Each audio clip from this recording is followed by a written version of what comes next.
Dibangunin suruh nikah. Semuanya diam. Kata Umar, adakah yang mau menikah dengan cucu penjual susu? Nggak ada yang nyaut. 2 kali nggak ada yang nyaut. 3 kali nggak ada yang nyaut. Kata Umar, kalau nggak ada yang mau nikahi, saya akan nikahi.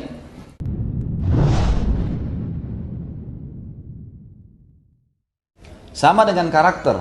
Kisah yang masyhur tentang Umar radhiyallahu anhu yang sudah kita tahu tentunya dengan cucu penjual susu, gitu kan? Dia masyhur, Umar bin Khattab setiap malam selalu keliling Madinah dan mencari apakah ada masyarakat yang butuh atau tidak. Satu malam beliau lewat di sebelah rumah nenek penjual susu yang sedang bicara sama cucunya sambil berkata, wahai cucuku, susu banyak orderannya sekarang. Lebih baik kita tambah air, campur air saja. Kata cucunya, jangan. Kalau nenek campur itu, maka kalau Amir Mu'minin Umar bin Khattab tahu, kita akan dihukum. Karena sudah ada peraturan, tidak boleh. Gitu kan? Cucunya ini ingin meredam neneknya, lalu neneknya mengatakan, ini tengah malam, nggak ada yang tahu. Umar pun tidak tahu. Padahal Umar ada di samping tembok rumah mereka. Lalu perempuan tersebut, si cucu ini tiba-tiba menangis terisak-isak kayak orang yang sedang kesakitan. Sampai neneknya kaget, ada apa dengan kamu? Dia bilang, wahai nenekku, kalau seandainya Umar tidak tahu, bagaimana dengan Tuhannya Umar?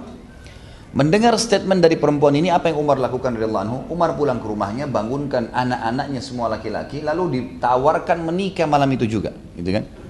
Ini kalau udah malam-malam dibangunkan suruh nikah kan luar biasa. Yang laki-laki paling kuat ketawanya ya. Dibangunin suruh nikah. Semuanya diam. Kata Umar, adakah yang mau menikah dengan cucu penjual susu?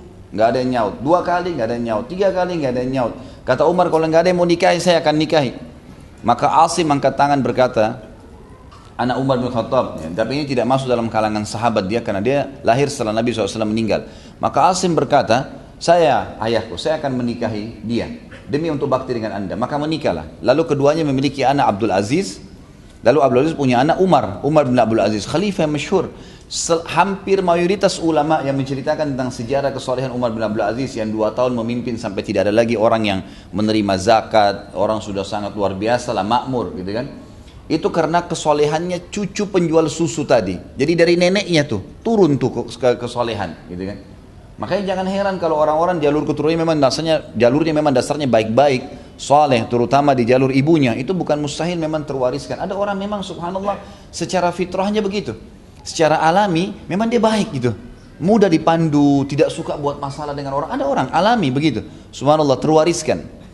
Jadi kesolehan itu selain bermanfaat buat kita, kita akan dapat balasan dari Allah. Dan juga secara alami, orang yang soleh, orang yang baik itu disukai oleh masyarakat. Tidak ada orang itu yang rajin ke masjid, senyum dengan orang, bantu orang susah lalu dibenci, nggak ada itu. Pasti dia baik, gitu kan? Dia baik, dia santun. Kecuali kalau dia campur baur. Misal memang dia soleh ke masjid tapi mukanya selalu cemberut, tidak pernah bantu orang sakit, tidak pernah bantu orang susah, tidak pernah jenguk orang sakit, nggak pernah terlibat membantu masyarakat, atau gotong royong lah, atau ngantar jenazah. Maka ini wajar gitu, karena dia mengerjakan sebagian sunnah, meninggalkan sunnah yang lain. Tapi kalau dia baik saja, pasti orang suka, dan kalau meninggal orang kenang kebaikannya. Maka kesolehan itu sangat baik gitu kan. Beda dengan keburukan semua orang tidak suka. Orang ada lewat iseng dipukul, orang iseng pukul, atau orang sengaja mengambil barang orang lain. Secara alami biar juga bukan muslim, orang anggap itu perbuatan buruk. Dibenci di masyarakat, juga berbahaya, kena ancaman-ancaman dari Allah Subhanahu wa taala. Jadi kesolehan bermanfaat buat dia, bermanfaat juga buat lingkungannya, gitu kan, dan bisa terwariskan.